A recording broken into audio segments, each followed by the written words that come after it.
You never want anyone to go to jail. Then all of a sudden now it's your. I mean, it's just how you feel as a woman. I think you never want to call the cops.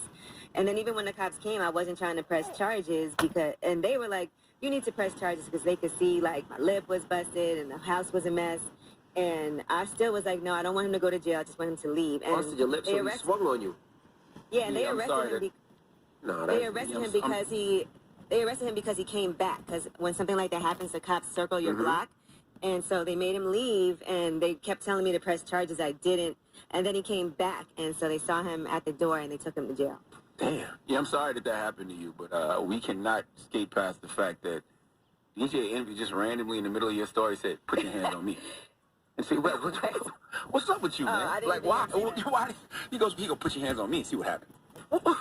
You talking about women being abused? Yes, I just got mad. I don't know. I don't know. I just got mad. I don't know. Is that your divine feminine speaking? I don't know. Yes, I hear a story. You talk about a guy put busted her lip. It just makes you mad and upset. I don't know. It just makes you mad. Well, every woman that goes through this, then his brother called me and tried to his brother called me and tried to get me to bail him out of jail. After that, I was like, from no. The experience of a man who has put his hands on his woman, which I've spoken about in my book, Shook One, and have spoken about plenty of times on this radio. It's all fragile ego. It's all insecurity. It all stems from a bad place, and it never has anything to do with the woman and everything to do with what's wrong with you as a man. And that's why I encourage all of these brothers to go out there and get some healing, get some help through trauma that you've been dealing with, since you were a child. And don't take those things into your 20s, your 30s, and your 40s. I'm telling you. Because all you're going to do is hurt the closest people to you. All right. Well, I guess that's your rumor report.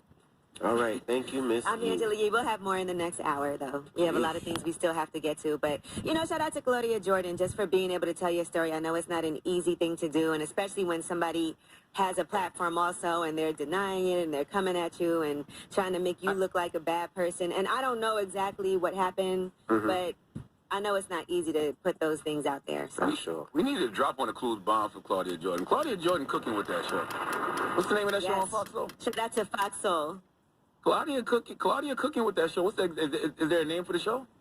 It's Claudia Jordan, Selena Johnson, Lisa Ray, Johnson, and somebody, Vivica Fox. Vivica Fox. Yep, Vivica Fox. Claudia cooking with that show. Salute to Claudia. All right. Well, who are you giving your donkey to? We need the Kentucky Attorney General Daniel Cameron to come to the front of the congregation. We'd like to have a word with him, please. All right. We'll get into that next. It's the Breakfast Club. Good morning.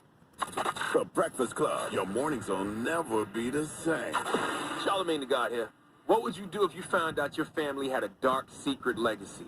From Misha Green and J.J. Abrams comes HBO's newest series, and